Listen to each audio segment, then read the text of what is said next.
It's Monday, and you know what that means. The Jersey First Television Network proudly brings to you the latest edition of Real Talk. And certainly, I am the generational talent in Garden State Media and your leader for trustworthy opinion journalism. That's right, folks. It's the most handsome face that runs the place. It's me, Fernando Uribe. Once again, happy Monday. Thank you for joining us on this, the 17th of August, here in 2026. And summer's really just flying by, folks, but we appreciate you making this a part of your Monday night viewing from wherever and however you may be tuning in, of course, on all your social media platforms. And if you haven't done so already, it takes a few seconds to show your support for fearless independent journalism. That's right. It's here with Real Talk with Fernando Uribe right here on Jersey First TV. Make sure you like us on Facebook. Of course, follow us on Instagram and X. And don't forget to subscribe to us on YouTube. It takes a few seconds. Click on the little bell.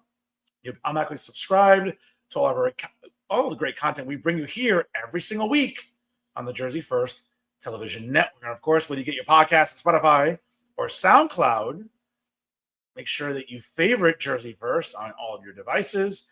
And whether you're driving down to Tiki Monday on Point Pleasant or driving back from a crazy Tiki Monday down there, or walking your dog, maybe doing some last minute school shopping for your kids as some of your kids move back to campus or are about to start the regular academic school year in your local school district. Maybe you're shopping for clothes, new tech, whatever it is you're doing. I'm pretty sure you have your smartphone with you or your tablet. Trust me, take Jersey First with you anywhere at any time. And folks, I can't say it enough. The leaders in fearless independent media are always here on Jersey First TV. Of course, brand new episodes of Real Talk air live every Monday night. Of course, check your local listings for start times. And of course, brand new episodes of Bridging the Gap with Zachary Dora and Tyler Simpson premiere every Thursday. Again, check your local listings for start times. And folks, again, the three of us, we're leading the way here with fearless independent journalism, courtesy of the Jersey First Television Network. Folks, jam-packed show today. Of course, I want to stay tuned for final thoughts later, is I'll have the usual comedic narratives when it comes to some of the bigger clowns in New Jersey. And on a consistent basis, whether it's in academia, whether it's in activism, whether it's in, government work, or even some elected officials, there's no shortage of clowns, ladies and gentlemen, here in New Jersey, as you can see by the collage behind me. But especially in the realm of media and journalism, I think the clowns in New Jersey, of course, Uncle Dave comes to mind. And I'll share the latest instance of the usual stupidity from Uncle Dave and some of his guests on that, that little Mickey Mouse podcast he hosts, right? That Timu version of Reporters Roundtable he used to do at NJPBS, before he got his sorry ass fired back in 2025. But in any event, I'll share my thoughts on the latest stupidity there shared on his program. More on that later during Final Thoughts. And from one retard to another, well, folks, it's very easy to sort of reference Jay Lasseter and, of course, Alan Steinberg from Insider NJ. And it's always a pleasure to see these two idiots, go at each other on X. And I'll tell you why the latest exchange is pretty funny considering these two imbeciles and just the vile humans that they are. But more on that later during Final Thoughts. And, of course, folks, you want to stick around for a special comment. Folks, I do like to plug some venues in New Jersey. I'm a foodie. I like to go out to eat. And I'm going to tell you about a great venue in Passaic, New Jersey called Buenazo. Great food. And mind you, I tend to be a little picky sometimes. I'm very much about Cuban and Italian food. Not really a fan of Peruvian food, but I got to tell you, my mind was changed last week by going to Buenazo in Passaic, New Jersey. A great menu, a great atmosphere. More on that later during a special comment. And of course, I'll also give a shout out to Surf City in downtown Jersey City. Their recent fashion show reminds us all why Surf City is one of the premier venues in all of Hudson County, if not all of New Jersey. More on that later during a special comment. That's right, folks. Again, 6 years and counting here with Real Talk again as, we see a little Mickey Mouse journalist and a little Mickey Mouse podcast and their Mickey Mouse traffic. Nothing Mickey Mouse here, folks. It's real conversations because it's real topics with real traffic because it's real talk. And it is election season. And of course, there's always so much going on. Obviously, all 12 congressional districts up for grabs here in New Jersey, a U.S. Senate seat up for grabs, as well as a lot of interesting local and county races.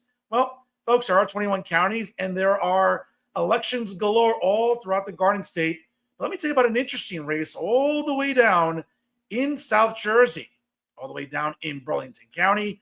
And a lot of people may not be aware of what a county surrogate is, but we're going to find out as the Burlington County candidate for the Republican Party in Burlington County. Dale McPeak joins us live right now on Real Talk. Dale, welcome to Real Talk. Hi, how are you? Good to have you on here. And again, folks, like, comment, and share today's episode. It takes 5 seconds to show your support for fearless independent journalism, which is what you get, unlike the others, here with Real Talk, your Jersey First TV. Dale, good to see you here. And let's just start off right off the bat here. Obviously, when we think about county races, we think about sort of the usual positions that people run for, right? County freeholder, which was renamed county commissioner. We think about the county clerk, the county register. But when people think about someone running for a county surrogate, I got to tell you, I think most New Jerseyans might be like, wait, what? So share with us exactly what are the responsibilities of a county surrogate and what drew you to run for this position? It's the first question people had for me as soon as I said I'm running for office. Oh, what office are you running for? Burlington County Surrogate. What does the surrogate do? I got it every single time. So I kind of have my spiel down of what it is. It basically is family court without divorce. We handle wills, probates, trust, helping people if they're having executorship problems, guardianships, and adoptions. Pretty much that's all family law except for what you would handle in your divorce court. The next question that I always get is, why am I going to do it? Well, I'm 64 years old. I just retired 4 or 5 weeks ago. And I said, instead of being that person who's complaining about things and not doing anything about it, if I want to see change, I have to be change. So I said I was going to run for office. And it's always an interesting dynamic, right, Dale, when you're going, and I know that you've been active out there. I can't hear you again. Can you hear me now? Can you hear me? Okay, we'll have to some problems there. All right, well, some technical difficulties, folks. It happens. It's live TV. It happens. So just bear with us here as we'll get her back on. Hopefully, let's see her. Dale, you with us? So yeah, I'm here. Thanks. Okay, sorry. Great. Again, folks, it's live television. These things happen, but we appreciate you sticking with us here on the Jersey First Television Network. So, Dale, certainly you've been out and active. I've seen your social media. You're going to county fairs. You're knocking on doors. We'll talk about the rest of your ticket in a moment because these are county commissioner candidates, which are great on the ballot as well. But tell us, a little bit more about Burlington County. I think we were talking off the air before we went live here today. I'm from Hudson County. It's as blue as Windex up here, okay? Republicans running, I can tell you, having run for the state assembly in 2011, I mean, it was a near impossible task. It still is an impossible task for Republicans running for any office in Hudson County, but it's a very different dynamic in Burlington County. Is that fair to say? Yeah, Burlington County is, I would say the majority is Democrat, but if you take the unaffiliated independent people and put them together with the Republicans, and the weak Democrats, there are weak Democrats out there. There are Democrats who are thinking, what am I doing? I think that I'm supporting the wrong party. If we can attract these people, we can win big. And that's exactly who I'm knocking on doors with. I'm not going to a Republican's house and saying, hey, Republican, I'm a Republican, vote for me. I'm going to the weak Democrat. I'm going to the independent and the unaffiliated, and I'm saying, I have an opportunity for you to help me make the changes that we need to make in this county. Now, your journey here has been a really interesting one. And just you could correct me on the chronology of time here as I'm looking at my homework here as I did for the show. There was a challenge initially to your petitions when you first started this process. You did a writing campaign, and subsequently, because of it, you were able to get on the ballot. So, number one, shame on any local media down in South Jersey that didn't really cover this story, and especially in a time when we're learning about voter rolls and, voter integrity, election integrity. My goodness, you would think that this is something that local news sites would cover. More on that later, because I don't mind shitting on other media sites when they're not doing their job. But your journey was a really interesting one. So correct me anywhere in the chronology I just described when it comes to the process that we're at today. Right. So the only journalism that I had was reporters that were reporting from the court about my court battles that I was having. Nobody interviewed me, nobody asked me anything. It was all the judge denied her, the judge denied her. Originally, this case was brought about because I needed to have 269 signatures. I turned in well over 300 signatures, but they challenged them. They said that even my own executive director of the GOP, even his signature was challenged, and they said that people didn't live where they said they live, or people's signatures weren't the same as they were when they registered to vote, and they used little things like that to throw them out. So I went on an all-out campaign to do write-ins. I talked to every Republican club that I could talk to. I hit social media. I had business cards made that just purely said "Write in Dale McPeak," didn't say anything else. Handed them out everywhere I went. I needed 269 votes and I was able to get 1,168. I got more than 1,168, but again, they threw some of those out too for people not spelling my name correctly or whatever reason. But to do that, from my understanding, is really unheard of, to be able to win a write-in ballot and then also win it by that kind of a majority. That everybody has good hopes for this campaign because that was such a strong showing. Absolutely. And folks, again, if you just joined us live, it's 5:45 here on the East Coast. Like, comment, and share today's episode. With me here live is Burlington County surrogate candidate Dale McPeak. Joins us live here on Real Talk. Again, folks, show your support for fearless independent journalism, which is what you get here, unlike the others, with Real Talk, your Jersey First TV. Now, Dale, again, that sounds laborious on face value. Obviously, you have a great team there. Shout out to the executive director of the Burlington County GOP, Alex Bernstein. I know a big fan of the show. I'm a big fan of him. So I appreciate, obviously, all the diligence he's doing to help you and the rest of your ticket. Again, more on them later. But when we think about Burlington County, certainly, as you just alluded to, seems to be a somewhat solidly blue county. Obviously, pockets of the county are redder than others, obviously. When we think about where you stand right now, I mean, it's a really great story. Again, I'm just looking sort of at your bio here. I mean, you were an educator for many, many years. So shout out to you, a fellow educator myself. And Thank you. shout out to you. Obviously, there's one of the most fulfilling jobs I know I've ever had is educating.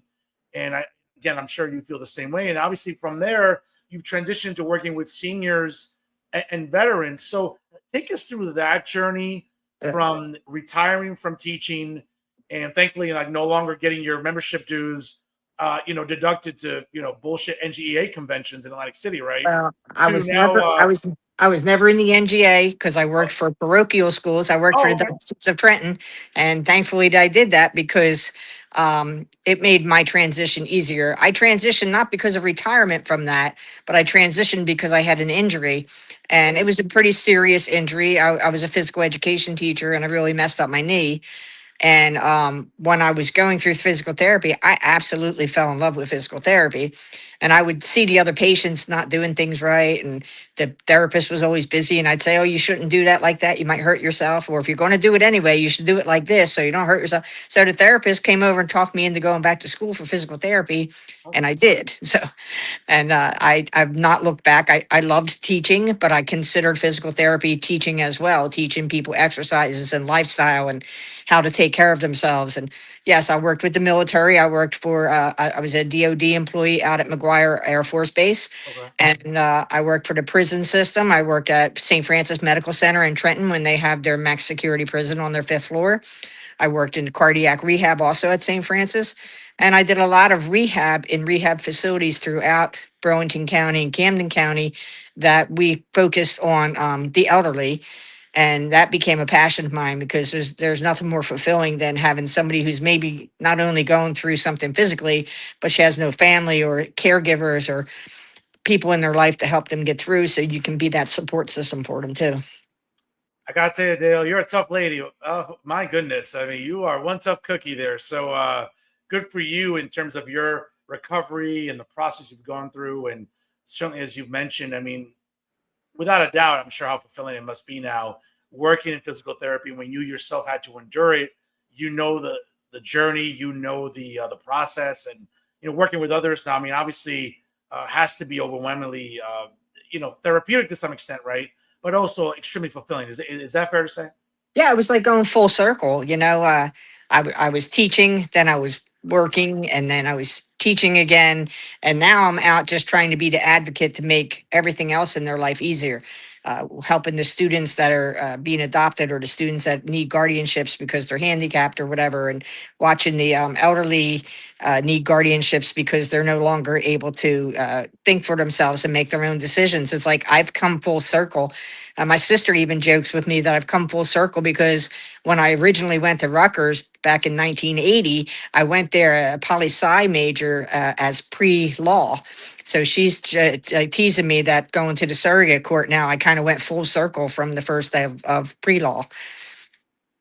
Well, speaking of the surrogate's office, and let's really dive into that here. I mean, your platform is predicated on common sense reform to the county surrogate's office. So it sort of begs the question: is there a lack of common sense now, or are there some policies that are outdated?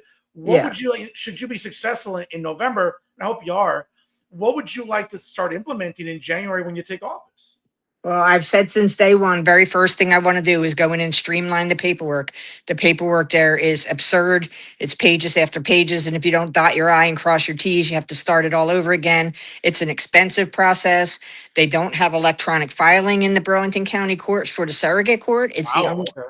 It's the only court that's not electronically filed. And honestly, Camden County and Monmouth counties are the only surrogate courts in New Jersey that have electronic filing. So I'm going to go in there on week one and work on getting electronic filing in there, mostly because I'm customer service oriented and I want to save my clients some money. If their lawyer has to drive the Mount Holly every single time they need to file a motion or put in some paperwork, they're charging their clients that money where they could just be sitting at their computer and hit the send button. It makes no sense to me whatsoever. So, I mean, it sort of begs the question then, what's been the problem then at the county level? I mean, are they just, I mean, again, I want to be nice. I don't want to sound like an asshole here and be like, are they just dumb? I mean, like Uh, I, I think what's the hesitation, or what's the problem with really upgrading like other counties? Yeah, I think the upgrading the system will help a lot. I think streamlining the paperwork will help a lot. They're overworked. There's very few people in the surrogate's office. Okay. Um, I'm not sure that I can expand on how many people work there. I will certainly look into that. But even the paperwork stuff and the things that I want to implement, that'll help with their business all day too. Their life will be easier when they don't have to go and file paperwork where they can just pull it up on the computer. That John Jones walks in, you don't have to say, "Oh, Mr. Jones, let me go find your file." They can just pull it up on a computer right there at the kiosk, and it's already there. So I think that we can make things go smoother, easier, and definitely have less expenses. When the people come into the surrogate's office, they're going through something, and it's not a good time in their life. And so they shouldn't have to come in there feeling stressed out about the paperwork and what the cost is going to be. They should be walking in there feeling like they just got a big customer service hug from us. I know that sounds corny, but that's really what No, it's. no, no, no, We no. we should be welcoming them in there and saying, "We're sorry for what you're going through. How can we help?"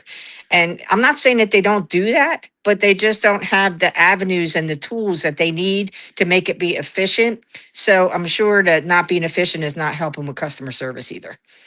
You know what? That's a great way to to characterize this. And again, ultimately at the end, it is customer service, and you want it to be efficient. You want it to, there's a certain level of efficacy you want when it comes to going to a county building, as you mentioned. I mean, very likely if you go to a surrogate's office, it's you're not having a good day. You're already pissed off. You have to go. God knows what you're going through, and the last thing you need is to go to an office where it's outdated. So I mean, Right. I'm with you absolutely. I mean, good for you about really, really pushing that home as a narrative for your platform. And having said that, again, it is an election year and every county's different, Dale. But we're living in a climate here in New Jersey. It's a relatively very blue state. I mean, there are pockets of the state that are red, as we know. We've talked about, and I've talked about when I've moderated town halls for Senate candidates and moderate debates for congressional candidates. But when we think about this election climate here, obviously, it's a tough time to be a Republican. It's a tough time to be conservative, like myself. It Um, is. But when somebody says to me I'm a Democrat, I say to them, Can you explain to me what the Democrat and Republican title has anything to do with the surrogate's office? And Yeah. this is bringing me sort of into the next talking point that I believe you probably have on your list. We want to try to get in there. I want to try to get in there and get in front of the legislature and really find out why we're still following the colonial days, New Jersey, I'm blanking for the word, our Constitution. Our New Jersey Constitution, as far as the surrogate court goes, backdates all the way to the colonial days, and where the king picked the surrogate judge to say, no, I'm sorry, Mr. Jones, I'm sorry that your mother and father died, but everything goes to the king. We're still following that law, and that needs to be changed. We need to get in front of the legislature and say this should be a nonpartisan position. It shouldn't be something that's elected. It should be a social worker or a family law lawyer or somebody who's running that office, and not necessarily, they could still have a surrogate judge, of course, but not necessarily have the surrogate judge doing the day-to-day things, just making those final decisions. Those day-to-day things should be by a nonpartisan person who's just working like any other nonpartisan job in a customer service related field. I mean, that's alarming. That it's going to have to take going to Trenton and meeting with legislators to really get this reformed. I mean, it's mind-boggling to me. It's downright scary. People are like, you're talking yourself out of having a second term. I said, I don't care, but it might take me 2 terms to do it, because changing the Constitution is not an easy thing to do. Yeah. To try to just get an amendment on there to bring it up to the current times is probably not an easy thing to do, but it's something that I'm willing to fight for. It's one of the fights that I got involved in when I said I wanted to run. And I feel very strongly about it, that it should not be a political office.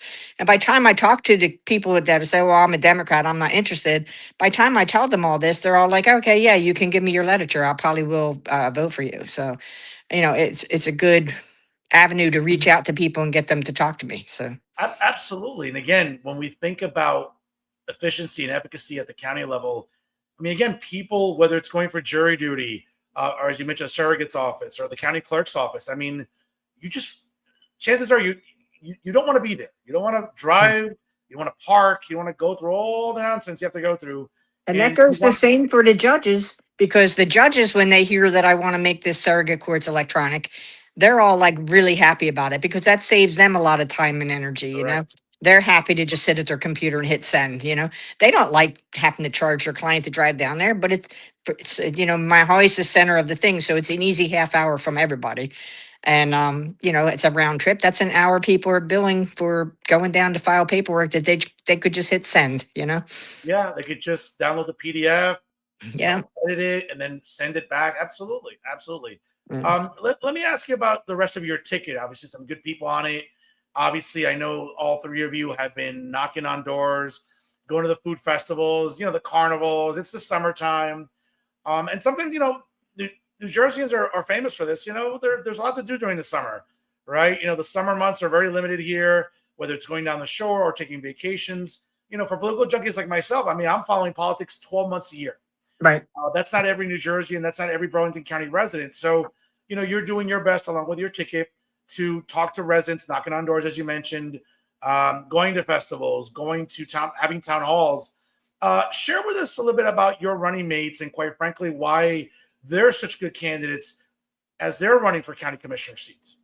Well, first of all, they're both outstanding guys. James Melton and Joe Abeg. They're both ex-military. They both have the same heart that I have. They want the same things. We're very like-minded, which helps, because when we're out there doing day by day, knocking on doors, going to things, and sitting in the heat, and we're together all the time, it really helps that we get along really well.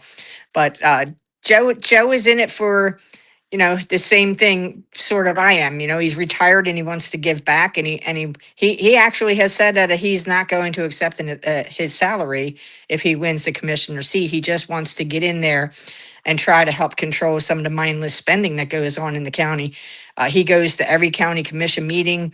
He reports back that, somebody will ask a question about resolution number 27, and they just say, oh, well, we're voting on resolution number 20 through 34. Well, somebody had a question about number 27. Well, they have to call the office tomorrow, but they vote for it anyway.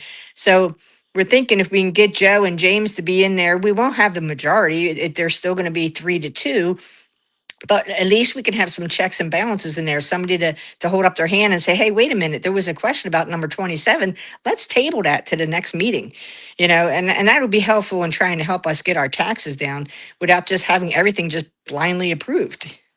Absolutely. And again, and I've had the privilege of meeting both James and Joe recently when I made a trip down to Burlington County in hosting a town hall for U.S. Senate candidate Justin Murphy. And, I could just tell how engaged they are. And certainly folks in a special program, you can look forward to Joe Abeg and James Melton here on Real Talk in the coming weeks. Of course, check out local listings for start times as we'll have them on here during this election cycle.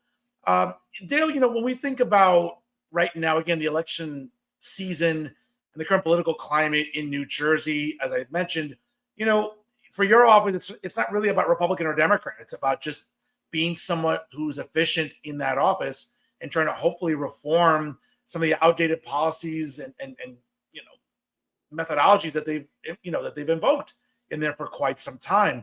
Having said that, I know you mentioned it before about talking to people and listen, sometimes people get just shut down. It's such a polarizing climate we live in.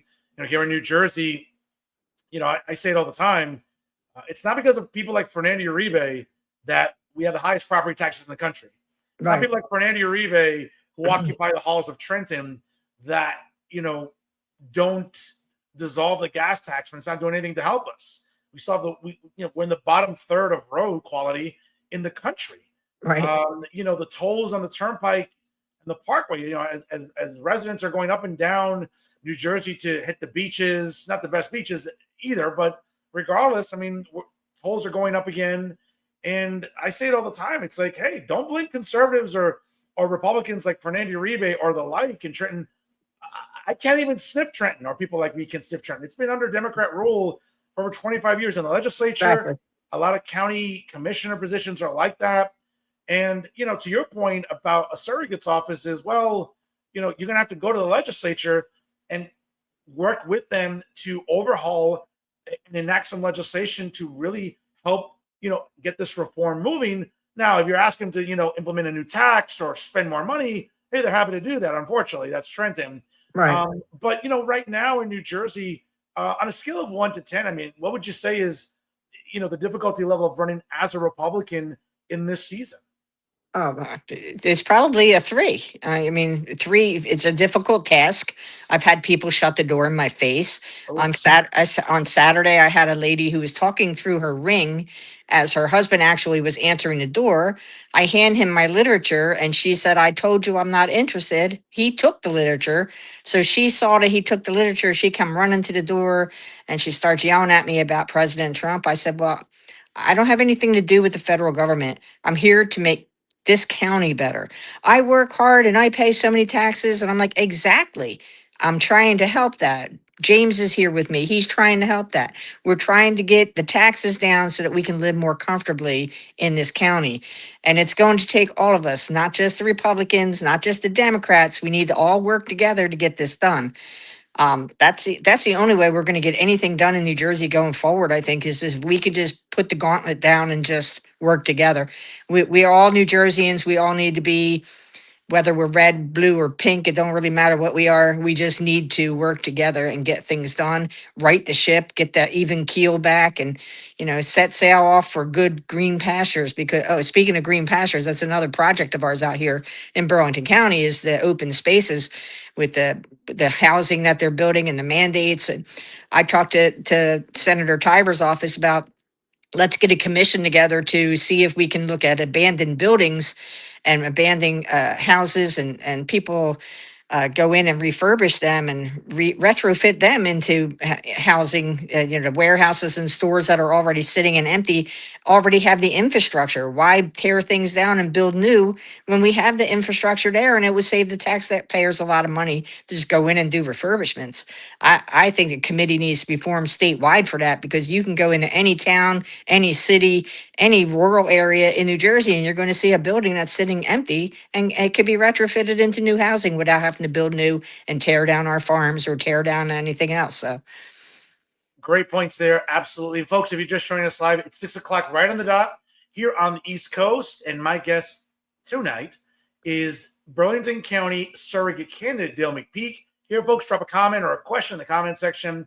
And we really appreciate you commenting, and sharing our episode here tonight. It really shows your support for fearless independent media that we bring you every week here on Real Talk via Jersey First TV. Again, it helps the show grow and really helps the show in the algorithm. As we all know, it's an algorithm-based business. We appreciate you making this a part, once again, of your Monday night viewing. By the way, that example you just gave me, Dale, I feel bad for that guy. He's probably still sleeping on the couch. Yeah, probably. That interaction. So he's probably using my bag as his pillow, because that's probably the only thing she let him have.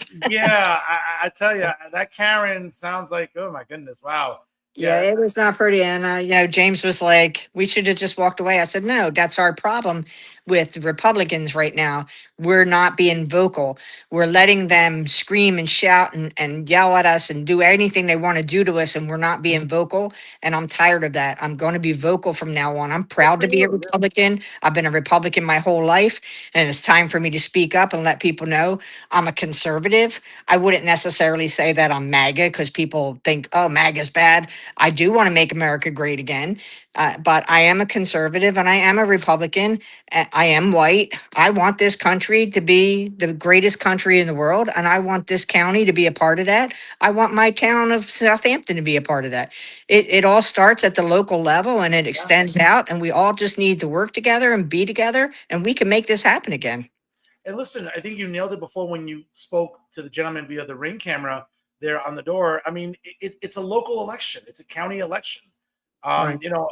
Again, as a conservative myself, I mean, I have so many friends that are blue or liberal or identify as progressive or leftist or socialist, whatever. And I'm just like, I hate to break it to you, the president has nothing to do with the fact that the county's ass backwards, and they're not letting residents be able to file paperwork online like other counties do. We have the highest property taxes in the country. It has nothing to do with President Trump. The fact that, there are forces in New Jersey that are more concerned with pronouns than property taxes and public safety. Like, that has nothing to do with President Trump. Like, that's the fact that, at a local and even county and or statewide level, you have people that identify as Democrats that are very, very far left. I say it all the time. It's like, why are you bitching about President Trump? It has nothing to do with this. And it really doesn't. It's such a it's such a polarizing political climate we live in, where it's really become toxic and so divisive. And I say it all the time when people ask me, oh, well, you're just MAGA. I'm like, I've been a conservative long before a guy who was just a real estate developer went down the escalator of a building he owns in Manhattan. Like, right. I've been a conservative going back to attacking President Barack Obama, who sucked for 8 years as a president. And even before that, like, I've been a conservative forever. So, again, Donald Trump's going to leave office in January of 2029. And again, I'm still going to be a conservative. I'm still going to believe in principles about strong fiscal policies at the local level, less taxes, responsible spending. I mean, I know these are taboo issues in Trenton, but even at the county level, Dale, getting back to your running mates, I mean, certainly, we think about county commissioners, again, not to try to hold a civics class here, but county commissioners have an enormous responsibility when it comes to our property taxes, spending at the county level. They're working with the county executive on projects, whether it's about refurbishing bridges, whether it's about county roads, whether it's about helping schools of technology in specific counties. So, to your point about people maybe not, oh, well, what do county commissioners do? They do a lot. I mean, they exert considerable influence with what our tax dollars go towards. Right. And right now it's just a blank check. They come in and they say, let's vote for number 20 to number 32. And they say, I, and they just vote it straight through, even if there's questions, even if they don't know what they're saying I to, they don't really care. It's just blind leading the blind and just mindless spending. They don't care. They even brag about the fact that their borrowing abilities have improved over the last couple of years. That's not a good thing in government. No. We don't want your borrowing ability to improve, Again, kicking the can down the road never works out. And right. I'm sorry. All it adds is to the fiscal burden that exists already. And, I say it all the time. Again, I have a lot of friends who are Democrats. Some of them show me quite often that they never took an economics course. They never took a biology course. And it shows. And I think we see that in Trenton when it comes to the irresponsible spending. And sometimes we see it at the county level where it's almost like very performative, Dale. I mean, here in Hudson County, I'm not going to name some names, but we see some county officials that are very performative, and they're all about the woke bullshit and repainting crosswalks and pronouns and all that identity bullshit that no one cares about. Like, that does nothing to lower your property taxes. If anything, it reminds us how like the bullshit spending that happens at any level, whether it's state, county, or municipal. And again, I give you credit when your type of candidacy, I think, really exemplifies the notion that all politics is local. And I think the task you have along with James and Joe about knocking on doors, and I get it, people just get shut up. Oh, well, I'm a Democrat. Oh, I don't like Republicans. I'm like, I get it, but listen, can you like put your dislike for the president aside? Like, can you be an adult for 1 minute and not engage in Trump derangement syndrome? Like, let me hand you my brochure and at least look at it like you care, because we have a lot of good information on there. And just because we're Republicans doesn't mean you can just lump us in with Trump and say, oh, I hate Trump, so therefore I hate you. Maybe I'm the best, nicest person you've ever met in your life. You just don't know it yet, Yeah, listen, that's a really healthy and refreshing way to look at the way you approach your candidacy, as well as for Joe and James as well. Adil, let me ask you this. So again, you've already delved into a little bit about what you want to do with modernizing the surrogate's office should you win, and I hope you do. I've had a chance to meet you. You're a stand-up lady. I like you, and again, I can say this: it's opinion journalism. I know some of the journalists are not supposed to give opinions, but I do. I've had the pleasure of meeting you. I mean, you're a stand-up lady, and I can see, and I've been in this business a while. I can kind of tell when people are full of shit and when people are really, really like legitimate and authentic. And like, I can tell that you're coming from a very organic place. Again, you're retired. You don't have to do this. You could be home, binge watching a good series on Netflix. I have not been to the Jersey Shore this year because I've been out campaigning, and it's the middle of August and I haven't been to the shore yet. How sad is that? So. Well, you're not missing anything with the cold water and it's okay. I'm missing for an important reason, and I just keep telling myself that. So. And again, like, you don't have to do this. Like, you're doing it for an authentic reason. To your point, where it might take two terms, right? Because of how laborious this is going to require the reform that you're looking for. So, I mean, again, I give you a lot of credit. A lot of people get into it for sometimes the wrong reasons, for power, for a title, for a stipend or extra whatever. They can pump gas at the county expense, whatever. You're not doing that. Like, you have a real legitimate grievance with how the surrogate's office is run and how it's been inefficient for decades, essentially. And the more people I talk to, the more stories I hear that make me more determined to get in there and get this taken care of. I hear stories like you wouldn't believe. One of the things that when I first announced my candidacy, I had a lady who was coming to all the meetings that I was going to. Every meeting that I went to, she was there. And so she finally introduced herself to me, and she said, I have a handicapped child. She's 25 years old. And I've spent over $32,000 since she turned 18 to maintain custody and guardianship of her. I just think it's absurd that you raise somebody to be 18 years old, and then now that they're an adult and they're 18 years old, you have to go get a lawyer, and with that lawyer, you're paying tons and tons of fees, which she also has to repay a fee every 3 years to maintain her guardianship, right? But it's expensive. She has paid up to $32,000. She's one of the highest ones that I've seen, but I'm hearing these stories all over the county. So one of the other things that's on my platform is I've already reached out to advocacy groups to start pro se seminars throughout the state. Throughout the county. The pro se seminars, pro se means to do it yourself. So they'll teach you the paperwork. They'll teach you how to do it. They'll show you everything that you need to do. And then if you're comfortable with it, you turn it in and you pray for the best. Or for a lower fee than hiring a lawyer, you just have a lawyer read over it and make sure this is copacetic, this is good, go ahead and turn it in. It's all about saving the consumer money, saving that court time. And I think that these pro se seminars, if I can get these off the ground and run them throughout the county, we have 40 municipalities. I don't think that I could get 40 of them going, but I certainly could have it rotate throughout the county. And through my 5-year term, I plan on running them continually. So now, you mentioned again, obviously, your platform is very, very direct, very, very sort of self-evident. What else would you like? Again, should you win in November? I really hope you do. But what else would you like to tackle via the surrogate's office that maybe would be innovative and maybe a little bit different than other surrogate offices throughout New Jersey? I'm so worried about trying to fix the things that I think are wrong. I haven't thought, I mean, besides the Constitution thing, I think that's pretty innovative. I really do not feel like this should be a political position. And when people ask me about this position, I'm even, every time I explain it, I'm even more like, why are we doing this? But I think I have my plate full for the 5 years, just trying to fix the wrongs that I see now. And then if I do go for that second term, if I accomplish all my goals, I probably won't. I'll probably go off and retire and say, hey, I accomplished something in the state of New Jersey, which not a lot of people can say. But you know, I really haven't thought about innovation. I thought about things that I can help and fix. So sorry about the dog. No, So no worries, no worries.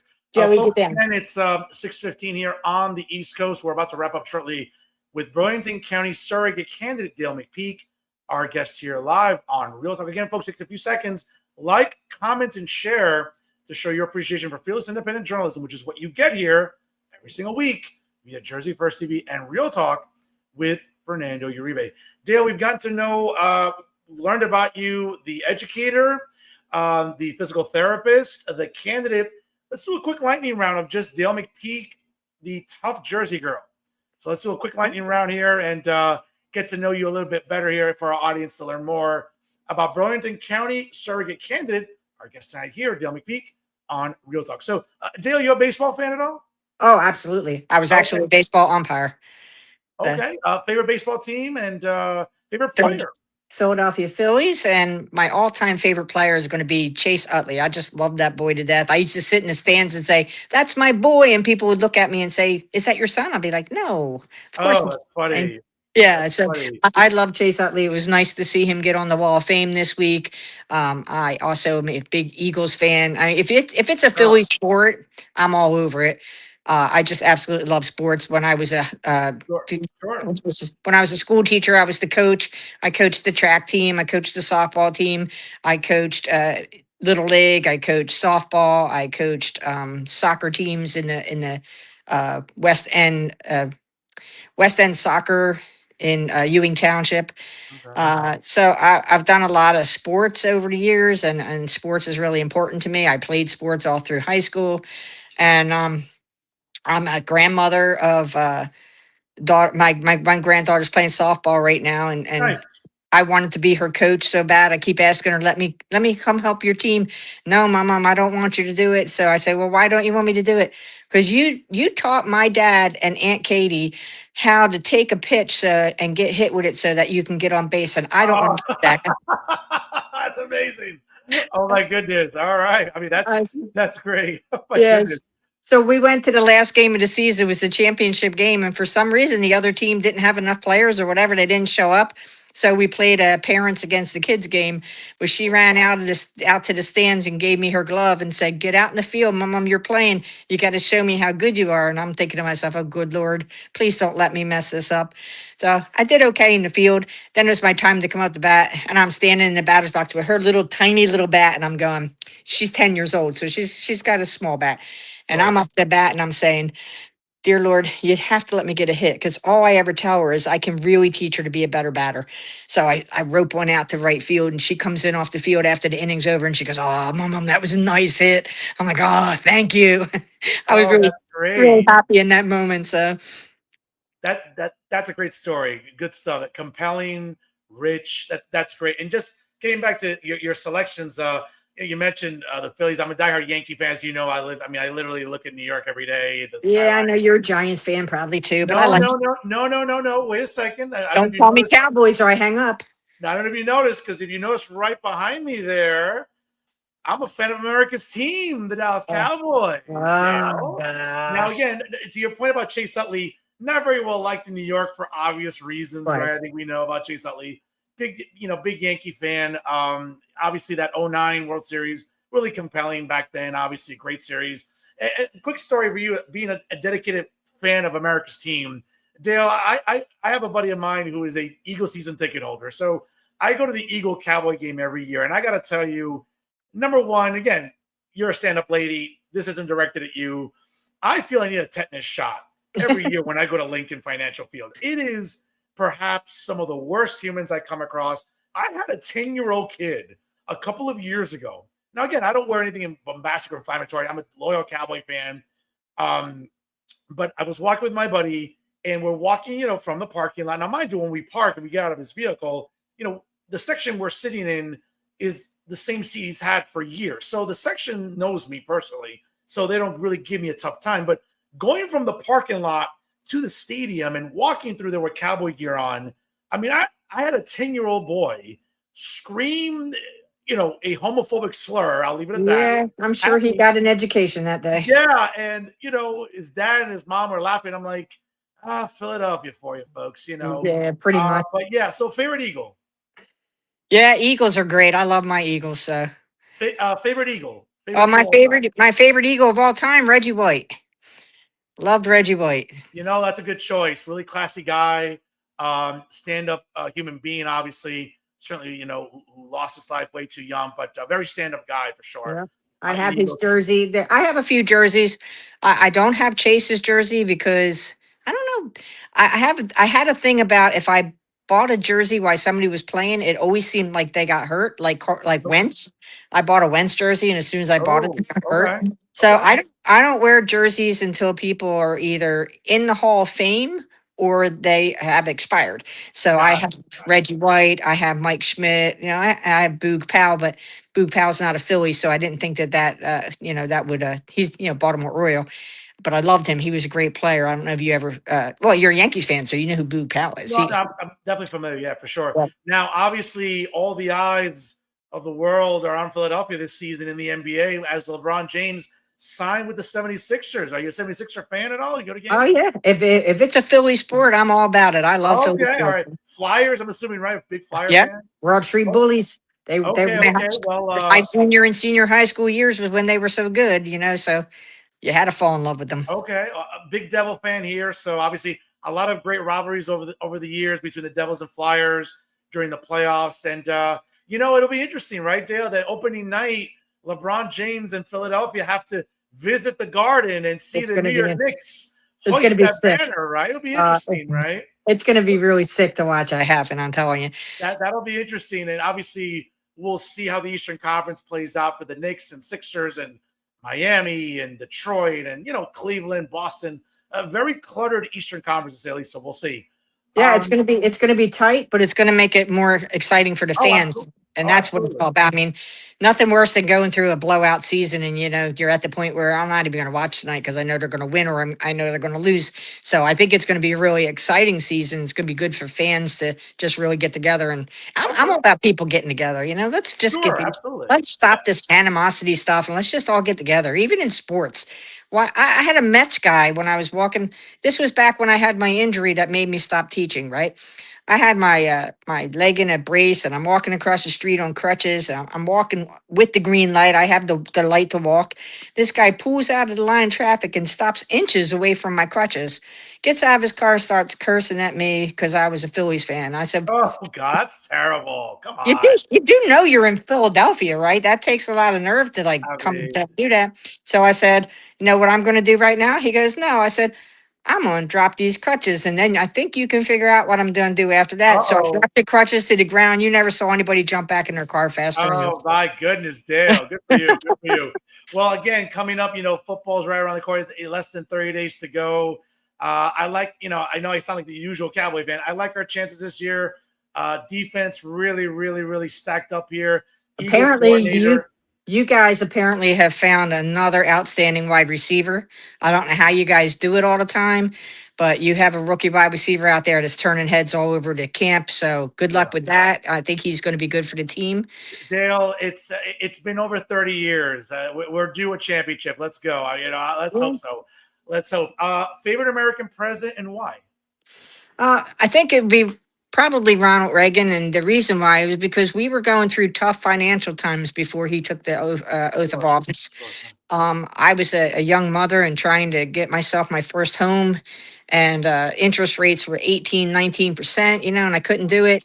And then he was able to get us down to like 8.5%. And I said, okay, this is the time. And I'm standing in a Bradley store to let you know how long ago this was. Okay. And the lady in line in front of me is bashing Ronald Reagan. And I said, well, I don't mean to interrupt your conversation, but I'm a young mother and my kids were with me. And I said, and if it wasn't for Ronald Reagan, I wouldn't be in the position to start looking for my own first home. And I am. So I'm proud of Ronald Reagan. I'm happy with what he's doing for our country. As she reaches into her pocketbook and hands me a card, she was a realtor. And I said, Yeah. well, I'll take that card from you if you admit that Ronald Reagan's doing something good for your industry. And she said, oh, yeah, he is. I said, well, then please do me a favor and don't stand in store lines and bash him anymore. And I Yeah. did want to buy a house with her. She did find me a perfect house. I loved my first house that I had in the city of Trenton. And it was a beautiful home, an old 101-year-old home. It's Oh, probably wow. probably almost 150 years old now. Okay. It's a beautiful home. So I was happy. Well, Ronald again, Reagan made that happen. well, listen, I can't deny that. I had the privilege of going in February to the Middlesex County Republican Women's Club brunch during, Reagan Day, and they invited me to be a speaker at that event. And I had nothing but glowing remarks about the 40th president. And I was a small kid, but I do remember obviously seeing Reagan on my TV screen with Nancy Reagan, and I would argue, those 8 years of Reagan. Some of the best times in our country's history. And certainly I always look back in fondness when it comes to the 40th president. So when I get And he invited, was funny. He was a funny guy. yeah, he I was. Yeah, I tell definitely. his jokes all the time. I love the four wedding dress one where the ladies get Okay. married for the fourth time. I love the puppies one where the kid's sitting outside the convention. First he's at the Democrats selling puppies, and then 2 weeks later he's at the Republicans selling puppies. He was calling them Democratic puppies, then he started calling them Republic puppies. Ronald Reagan's jokes, if you haven't watched them, just YouTube Ronald Reagan jokes. You could sit there and be amused for hours Oh, listening to absolutely. these jokes. Oh, certainly. A great American president. Great choice there. Dale, I want to thank you for your time. I really appreciate your faith in my brand of fearless independent journalism here and coming on the show and asking, and answering questions, which a lot of candidates don't like to do on both sides of the aisle in New Jersey. But I appreciate you doing that. I'll give you the last word. And also, if you can mention some URLs, links, social Yeah. media, anything about your campaign, along with you and your running mates, websites galore. I'll give you the last word here tonight on Real Talk. All right, I appreciate that. So please vote for me on November 3rd. If you want to find out more about me and Joe and James's campaign, you can look us up at GOP.com. That's our website. We have a Facebook page, McPeak for Surrogate. If you just put in McPeak for Surrogate, the rest of their names come up as soon as you put that in the search box. Like us, share us. We all share content there. We go out, do videos. So we have a lot of fun doing these videos. We try to make them look like commercials, like we're a big production company, but we're not. But we're having a good time with it. And at the end of the day, win or lose, we're having a good time and developing a lifetime bond with each other. And that's what matters. That's what life in New Jersey is all about, is good friends, good times, and good people, right? Absolutely. Folks, in Burlington County, you have choices. You have a good one for a surrogate coming up this November. She's Dale McPeak, our guest tonight here on Real Talk. Dale, thanks for coming on board here. Again, thank you for your time. Get back out there, knock on doors, turn some heads and get across that finish line in November. I look forward to talking to you in the new year, obviously, when you're the surrogate for Burlington County. So again, thank you for your time, and Thank you for giving me a platform. I appreciate it. stay safe out there. And thank you for joining us here on Real Talk. Have a good night. Good night. Take care. Folks, good stuff there with Dale McPeak, Burlington County surrogate candidate, coming up here in November. And, appreciate her breaking it down when it comes to what the surrogate office does, because let's be honest, a lot of people don't know. Whether it's in Hudson, Burlington, Essex, Passaic, you name it, surrogate office isn't something you usually have to deal with until you don't have a choice. Appreciate Miss McPeak sharing the intricacies of the surrogate's office, and I want to wish her the best of luck coming up this November in Burlington County. Again, folks, if you missed any part of the broadcast, again, like, comment, and share. You can check out the replay when we go off the air in just a little bit. We appreciate making this a part of your Monday night viewing for the best 60-plus minutes of quality journalism, opinion journalism, no less, and fearless independent media, folks. Don't fall for the rest. You're listening to the best. It's always here, Real Talk, here at Jersey First TV. Folks, you know what time it is? It's time for Final Thoughts. And I talk about it all the time on this program. There's no shortage of retards in New Jersey in different industries. No shortage of soy boys and beta males and fancy boys that I don't care for in New Jersey. Whether it's in higher learning, like John Medidas over there at Woke State University in Montclair, overpaid, apple picking, paper pushing, do nothing government employees like, Maria Rodriguez down over there at Woke State University in Montclair. They must love hiring people and paying them like exorbitant amounts of money to do nothing, just sit on their ass. I mean, it's amazing what that budget must look like at Montclair State University. All right. Or useless elected officials like, Assemblyman Ravi Bala, who I always cringe being here because he stinks probably. Or, the prom queen, Katie Brennan, who's always about performative politics than actually doing her job. Or other useless elected officials, like Uncle Phil Cohen in Hoboken, the councilman. Or Joe Quintero in Hoboken. I mean, if you ask Joe Quintero, it's happy hour somewhere. Trust me, he knows all the spots. Or useless activists like, like Caleb Burrell and Eddie Rosenstein and Patricia Campos Medina and her husband, that useless woman, Ba Medina. Right? Or, useless journalists sit on their ass all day. Like Max Pizarro from Insider NJ or, Tom Moran if he's still writing articles. Or Alan Steinberg, more on Sleepy Al later. Or other useless women in New Jersey, like Jay Lasser. More on him later. I know you may not recognize him in that picture there, because he had something in his mouth. But then again, when doesn't Jay Lasser have something in his mouth? But that's a conversation for a different day. But when I really think about journalism that just sucks, folks, I think, and there's no shortage of it, right? We have, Max Pizarro, as I mentioned, Bob Hennelly with Insider NJ. But when I think about like really useless journalists, and what a surprise they'd all be on the same program. Of course, I think about Uncle David Cruz, along with, the usual merry band of retards he likes to have on a regular basis, eternal potheads like Matt Friedman and, the Chuckster, Uncle Chucky, Charles Stein. But check out like this latest exchange on a little Mickey Mouse show he has called Presco. It's like the Timu version of Reporters Roundtable, which I'm sure he'd still be hosting if he wasn't such a dumbass and got his ass fired from NJPBS and NJ Spotlight News. But check out and again, I feel bad for Fred Snowflake, actually the only really hard worker at Insider NJ. That's saying something because, other than the general manager, Pete Onelia, nobody does any work at Insider NJ. Like we all know Max Pizarro doesn't do it. Sits at home and scratches his ass, making $100,000 a year. Like ese pendejo no trabaja, Or John Van Vliet, another like lazy ass over there. Right? But check out this exchange. And again, shout out to Fred Snowflake, who I know drives up and down New Jersey, doing good work. I don't like some of his views, but at least he works. At least he's up and down New Jersey, going to town halls, going to council meetings, going to press conferences. And he's actually doing some work, which is more than I can say for some of his colleagues at Insider NJ. But check out this exchange between, the three musketeers or the three retards, whatever you want to go by, Style, Friedman, and Cruz on the latest edition here. This will really make you laugh. Sick of, as a journalist, I'm not perfect. Sometimes I've gotten things wrong occasionally, not too often, but it happens. No, you get a lot wrong, man. You're a pretty useless douchebag, but if it's not like taking pictures about like the weed you're growing in your house, or I don't know, like the 12 cats in your house. Folks, imagine the only pussy that likes to be around him are his cats. I doubt it's his wife, but let's continue on. Like the level of arrogance that Matt Friedman has, like this mother ever gets a lot of things wrong.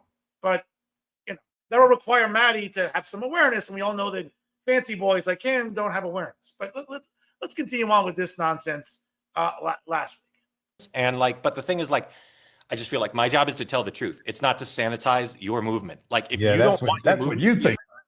Wow. Yeah. Wow. Okay.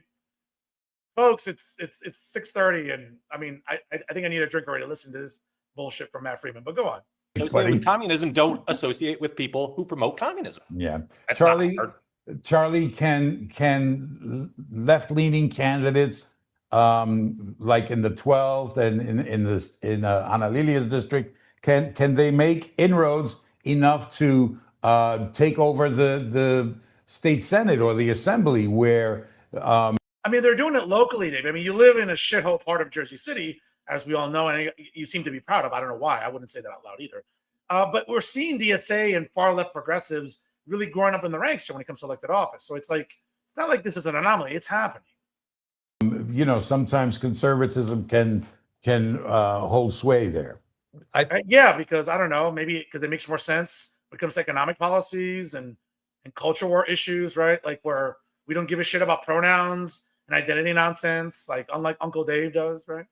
Or people like this retard here at Charlestown. I think they need more in numbers, frankly. A few more victories. Obviously.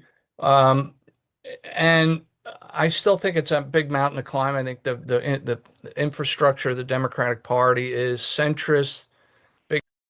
Charles, it's not. We're electing full-blown jihadists in a Democrat primary in the 12th congressional district in Adam Hamaway. We're electing other jihadist sympathizers like Uribe-Mehia in the 11th congressional district. Okay.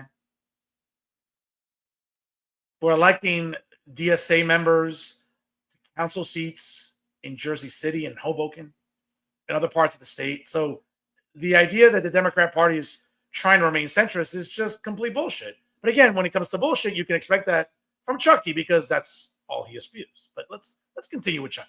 Big money, and the leadership is not going to will not encourage it. Although the lack of the line has opened the door to more of these candidates infiltrating the system. So I think it's a longer haul, but they are definitely on the road. Hey, we're taking a break from the show to remind you that when you like, subscribe, and share this content, you're helping us build an audience for independent journalism. Thanks for streaming. Let's get back to the program. At the risk of running down this rabbit hole, let me just say, talking about Democrats on the left, they've led the exodus of those who are supporters of Israel. But there's evidence that does not go over well everywhere. Perfect example, the spokesperson for Rebecca Bennett this week making it clear that she's not going to campaign with or endorse Hamway this fall. Matt, she's like, I don't know that dude. I mean, it's an easy call, right? Like, he's going to win, even though he's in the district next door, so that's a little awkward. Yeah. He doesn't need her. She only, he does not need her. He's going to win. She is in a competitive reelection. She sure as heck doesn't need him. And yeah, she doesn't need him. And again, a broken clock is right twice a day too. So shout out to Matt Freeman for at least having one intelligent take, which he doesn't have so often. Yeah, I wonder why Rebecca Bennett doesn't want to have Adam Hamaway. Gee, I don't know, a guy who's a jihadist sympathizer, a guy who had Linda Sarsour attend his watch party on election night in June during the primary. And we all know that she wants to globalize the Intifada. And that entire room was just screaming Allahu Akbar the entire time. Folks, if that doesn't scare you, I don't know what to tell you. And that doesn't mean that I'm Islamophobic, folks. But we're talking about values that are not compatible with Western values here in the United States. Now, again, I'm the only journalist with the credibility and integrity to say that out loud, unlike Uncle Dave and Maddie and Chucky. But gee, I wonder why Rebecca Bennett doesn't want to. Isn't the Democrat Party a big tent? Don't they embrace all ideologies? Yeah, she's being smart. I can't blame her. I wouldn't want a jihadist campaign with me either. And it doesn't do her any benefit to go out there proactively. Like, what's the risk reward here for her? Yeah, and along those lines, I mean, if you think about it logically, she has a very tough race. I mean, the district still leans Republican registration-wise. We know Tom Kaine is absent, even though he said something about the ICE facility this week, which is kind of amusing. But the thing is, hold on, I'm going to talk to you about that. Why would Rebecca Bennett even? My point is, why would Rebecca Bennett even want to get involved in CD12? Exactly. I mean, there's no logical reason for that. Yeah, well, she's an incumbent, so. Well, that's exactly right. I mean, she does. First of all, where have you heard, challengers for Congress spending any time outside their district campaigning for anybody else? This was just an attempt by her to further her centrist credentials. Well, first of all, we all know Chuck's full of shit. There are no centrist credentials there. when you look at Rebecca Bennett, you look at what has said it in social media and her stances. I mean, they're not centrist, Chuck. I mean, I get it. You're 99 years old, and cognitively speaking, I mean, you're clearly not there anymore. But if anyone believes that Rebecca Bennett's a centrist, then I have a full head of hair. I mean, really, I mean, folks, the level of stupidity here is mind-boggling. But let's continue. Getting attacked as extremists by the Republicans, and as mentioned, this is a Republican-leaning district. So to sort of signal that without is really trying to kind of cover her flank at the same time. I'd be curious if this was, I don't know whether this statement came in response to Jewish Insider's question or they proactively sought out Jewish Insider to say it. I'm guessing it's the former, but I actually really don't know. Yeah. Meanwhile, Fred, you mentioned Tom Kean Jr. He made some comments sort of this week about. Well, folks, I mean, again, I think you get the gist of it here when it comes to Uncle Dave. And, when people send me links and say, oh, check out what this retard had to say this week, I'm like, which one? You have to be a little more specific because there's a lot of retards in journalism in New Jersey. I mean, leading the way, of course, it's Uncle Dave and Max Pizarro and others. But, folks, it's just the latest example here as to, and again, there are people out there that think that David Cruz is a good journalist. That's laughable. Okay. I'm not going to mention any names, whether they're comms people or elected officials or candidates or activists and advocates. I mean, folks, the idea that David Cruz is a good journalist is laughable. It just is. And, we'll see. Obviously, listen, he's still trying to, and by the way, I mean, it is August the 17th, folks. And David Cruz is still working. For anyone that knows David Cruz's work ethic, ese pendejo es un vago. Okay? This guy, I mean, when he was working at NJPBS, NJ Spotlight News, I always used to laugh. I'd be like, as soon as I think maybe June came around, I'd be like, oh, we're off for the summer. For what? You're not doing anything the other 9 months of the year. So, again, I got to hand it to him. Again, he's home, doesn't have a job, sitting on his ass all day, probably wondering what to order on Uber Eats or Grubhub. So, he has hours to fill in his day. So shout out to David Cruz. You're actually working during the summer, which is more than I can say I've ever heard of you doing for most of your adult life. So, but again, that's great for Uncle Dave. At the tender age of 89, you're still working. God bless you, bro. I always applaud when I see seniors like you working even during the summer months when you don't have to. So shout out to Uncle Dave, trabajando when he doesn't have to. But then again, is this really work by Uncle Dave? Is it quality work? That remains to be seen. So now, of course, going from one retard to another retard, yes, we have Jay Lassiter and, of course, Alan Steinberg. And I know, folks, that's a pretty clear picture of Jay Lassiter, where, other pictures he usually has something in his mouth. But then again, when doesn't Jay Lassiter have something in his mouth? But that's probably a topic for a different day. But it was brought to my attention because I don't follow these two idiots on Twitter, and why would I? But it was brought to my attention these two idiots, both Jay Lassiter and Alan Steinberg, had a pretty funny exchange over the weekend. I'm thinking to myself, oh, it's almost like when you're driving and you see a car wreck, it's like you can't help but look, right? So like when it was brought to my attention that these two imbeciles were sort of going back and forth on Twitter, I just had to laugh. So apparently, Jay Lassiter had I think a poster, as you can see there behind me. You made me go a little bit further back there, as you can see there. He did tweet, I'd be dead of AIDS if not for Anthony Fauci, just so you know. Well, as if I need another reason to dislike Anthony Fauci and knowing that he kept this useless piece of shit alive. But, well, oh well, As if I really need to dislike Anthony Fauci more, just give me another reason. But regardless of that, okay, I don't particularly care for Jay Lassiter, but the exchange between himself and Alan Steinberg I thought was pretty interesting. As he writes, "Hey Alan, have you ever stopped to consider that maybe you just hate Muslims in general?" And this is a response to Alan Steinberg's tweet from the week before, where he wrote, "El Sayed accuses Israel of genocide and apartheid and calls Israel, quote, bloodthirsty. Yet in America, we have plenty of capo Jews who are delusional enough to support this vile, despicable, anti-Semitic lowlife," which is true. Now, again, I don't ever really agree with it with Alan Steinberg. Okay, I think Alan Steinberg, again, another guy who's like 97 years old and still working or trying to publish or trying to write columns, and good for you, Alan. I mean, I get it. But of course, leave the Jay Lassiter to just the usual performative bullshit and try to gaslight people into believing that this is true. When we all know if Jay Lassiter went to a Muslim country, they would hang him by his nuts. Okay. Now, if they hung Jay Lassiter, I wouldn't miss him whatsoever. But folks, you get the picture, right? I mean, someone like Jay Lassiter would not be welcome in Muslim-leaning countries. And somehow, it reminds us how politically myopic Jay Lassiter is, right? But the exchange was really, really funny. This gets really good here between these two returns. So he writes, "No, you're an unmitigated liar." And of course, let's go here a little bit more. Hold on. Alan Steinberg writes, "Will you stop to consider that you just hate Jews in general, you lying lowlife?"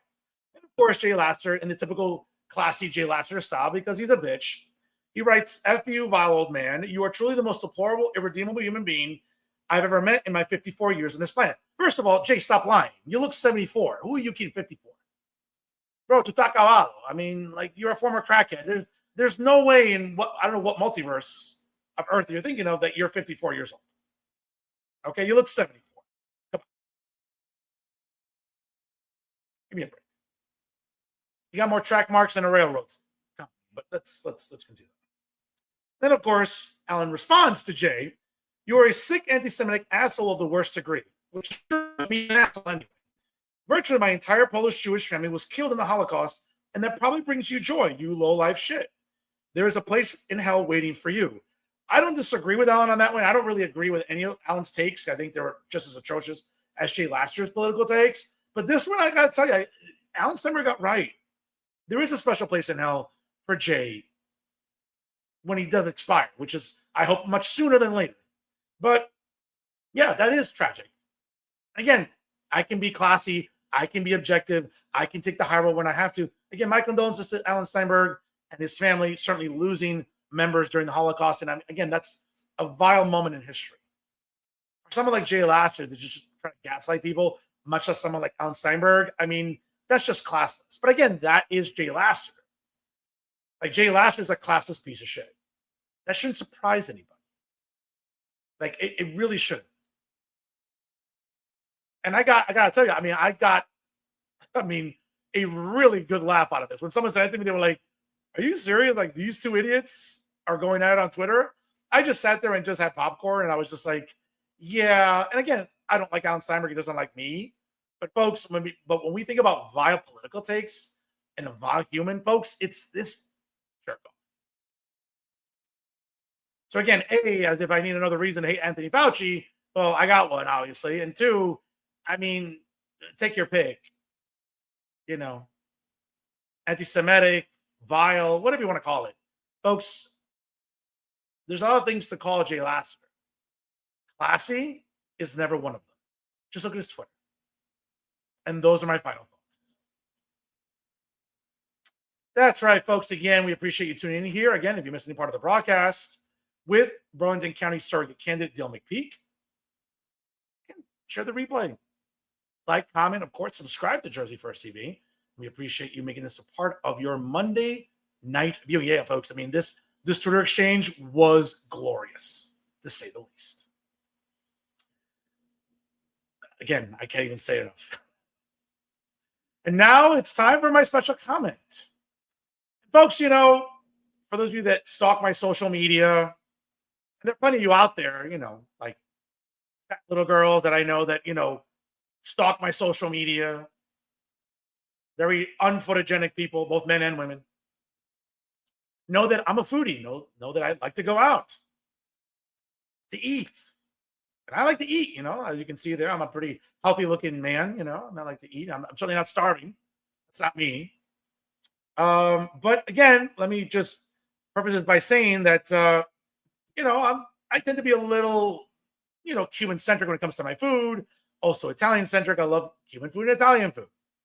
I'll venture out and I'll try out different cuisines. I like Turkish food. I certainly like some Russian food. I like Russian women, certainly over the years, and Turkish food as well as Turkish women, and things of that nature. But, I like to dabble in different cuisines. And, I'll be the first one to say, being the son of a Cuban and Spaniard mother, again, representing always La Furia Roja, 2026 FIFA Cup World Champions. But I'm also the son of a Colombian father, and I like Colombian food. I mean, I like Colombian women better, but that's been my adult life. But I've never really been a fan of Peruvian food. I just haven't been. I've gone to a few locations, nuts in Canada. I've never liked it. But folks, it takes that one truly exceptional restaurant to change your mind. It takes that one truly phenomenal restaurant to sort of make you reevaluate and revisit your positions on cuisine. And I got to tell you, that happened to me last week. So if you are in Passaic County and you are in the city of Passaic, make sure you check out Buenazo in Passaic, New Jersey. You can see it there. Buenaazo. Of course, you can follow them on Instagram. Check them out on Facebook as well. Located at 87 Broadway in Passaic, New Jersey. Reach them at 973-955-0149 or 973-955-0147. Yeah, make sure you like them on Facebook. Of course, follow them on their website, www.buenaazo.com. That's www.buenaazo.com. Great food. And I got to tell you, great atmosphere. Love the layout. Love the scenery. Really, really great restaurant there in the heart of Passaic, New Jersey. And folks, I got to tell you, someone who loves octopus, okay, and I eat it all the time, whether it's at great restaurants like La Sorrentina in North Bergen, whether it's at Forno's in Newark in the Ironbound section, okay, or Blue on the Hudson in Weehawken.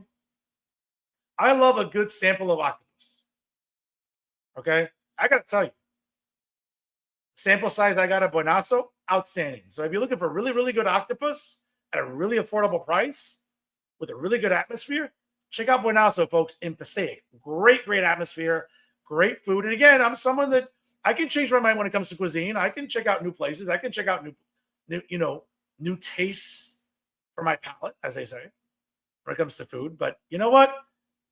You're looking to try something different, something good. And I'm gonna tell you something. I went home and I got full there. I got sleepy afterwards. I mean, that's when you know it's a good meal, when you're like literally falling asleep when you get home. That's how you know you ate well. Folks, you eat well when you go to Buenazo in Passaic, New Jersey. Once again, check them out at www.buenaazo.com. That's www.buenaazo.com. Good food and a good atmosphere and good prices. Check it out at Buenazo in Passaic, New Jersey. Folks, I also want to send a shout out to Surf City, one of the creator venues in Hudson County, located along the waterfront in downtown Jersey City. Wonderful view of downtown Manhattan. Had the chance, and again, I want to thank the owner, Michael Mako, from the famous Mako family in Jersey City, for the invite just a couple weekends ago to their annual summer fashion show. As you can see there. Now, again, folks, I can't play any videos. Obviously, the music is copyrighted. The last thing I need is for Meta and Facebook to flag one of my videos. So I'm not going to do that. But you can check it out on my Instagram and also on my Facebook pages. You can just scroll down. You'll find them. But a tremendous atmosphere there at Surf City with the summer fashion show. Lovely ladies there. Some great entertainment. Some great designers showing off all their great fashion pieces there. Great ladies. I had the chance to talk to them during the evening, and obviously appreciate their performances, them walking the runway. I mean, again, there were some moments there, a couple of fat girls, they were blocking my view. I was lucky because there was food being served off the side, and as soon as the food came in, the fat girls just went running. So that was great for everybody, not just for me, because they were obstructing my view, but for everybody else in the vicinity of the audience. But in all seriousness, folks, aside from the fat girls running for food, but great atmosphere, great show. And again, one of the main reasons you want to visit Surf City in downtown Jersey City. A great kitchen, great atmosphere, great bartenders. Shout out to Margot out there, always takes care of the pinnacle when we visit Surf City. So shout out to Margot. Again, just classy lady and classy bartender there, as well as everybody else working at Surf City. Great staff, great management. It starts with Mike Mako and all the great events that he has at Surf City. You always look forward to, obviously, this great fashion show and all the great events coming up in Oktoberfest and everything else. Folks, it's great stuff you can come to expect from Surf City in downtown Jersey City. Thank you to Mike Mako, everybody at Surf City, for making my experience, as well as not just for myself, but for members of the Pinnacle, who visit Surf City quite often. Definitely a don't miss spot in Hudson County. And that's my special comment. Folks, that's the show for this week. Once again, I want to thank Burlington County Surrogate candidate Dale McPeak for her appearance tonight. Great episode, great conversation about what a surrogate office does, which many of us aren't familiar with. But we appreciate them and everything that they do. Of course, you have some choices in Burlington County. It starts with Dale McPeak, and of course, Joe Abegg and James Melton running for county commissioner in Burlington County. You'll see them on the show in the coming weeks, so definitely stay tuned for that. Folks, I can't say it enough to you. If it's unbiased, unfiltered, and unafraid, it's always real talk here on the Jersey First Television Network. And of course, I can't say it enough. If you haven't done so already, like, comment, and share today's episode here. It really helps the show grow and shows your support for fearless independent journalism. That's right, ladies and gentlemen. It's always real talk here on the Jersey First Television Network. Of course, subscribe to us on YouTube. And of course, whether you get your podcast on Spotify or SoundCloud, download Jersey First. And whether you're driving to and from Tiki Mondays down in Point Pleasant, whether you're going school shopping for your kids, whether you're just doing, walking your dog, going to Pilates, whatever it is you're doing, I guarantee you probably have your smartphone or your tablet with you. Check out Jersey First. You'll never be disappointed. Again, folks, I can't say it enough. Always leading the way here for fearless independent journalism. It's always real talk via Jersey First TV. And of course, I want to send a shout out to my tag team partners, the great Zachary Dora and Tyler Simpson, the host of Bridging the Gap, which you can check out every Thursday via Jersey First TV. Of course, check your local listings for start times. And every Monday night, folks, it's the best analysis and commentary about everything going on in New Jersey politics and more. Yes, it is always real talk here on the Jersey First Television Network. We appreciate you making this a part of your Monday night viewing. Now, let me get back to something I haven't done in quite some time. Good night, Bayonne, New Jersey. And folks, I got to send a shout out to fellow Rutgers alumni. And by the way, another reason to love places in downtown Jersey City. Shout out to Zeppelin Beer Garden last week. Great event. They're hosted by the Rutgers Alumni Association. As you know, I am a devoted Rutgers Scarlet Knight, multiple degrees from Rutgers University. Shout out to them and a great, great event that they had there. And some good conversations with some good alumni there. Got to network, got to have some drinks, and got to enjoy a really wonderful evening reminiscing about our good old days at Rutgers, New Brunswick, and also Rutgers Newark. But again, I do want to send a shout out to Bayonne native Julie Petula, who had the best line of the evening there, as got to meet her. And of course, if you know Julie, you know what I'm talking about there. All eyes on her, all the attention's on her. So you got to pick and choose your moments here when you're networking with people. We had a great line when she said she was from Bayonne. I was like, oh, wow, 14A, stay away. Well, Julie even countered it and had the best line of the day, when she was like, hey, Bayonne, hey, if she's from Bayonne, got to take her home. Well, let me tell you something. That line made my night there. But shout out to Bayonne native Julie Petula there, Hoboken resident now, fellow Rutgers alumnus, who I would argue the best line of the evening. I'm still chuckling about it. So once again, good night, Bayonne, New Jersey. Appreciate all the people there in the Peninsula City that tune into Real Talk every week here on the Jersey First Television Network. All right, folks, again, if it's unbiased, unfiltered, and unafraid, it's always Real Talk here on the Jersey First Television Network. And I am the generational talent in Garden State Media, and so your leader for trustworthy opinion journalism. That's right, folks. It's the most handsome face that runs the place. That's right. It's me, Fernando Uribe, saying so long, folks. Please party responsibly, and we'll see you next week here. Thanks for stopping by. And always remember, stay classy, everyone.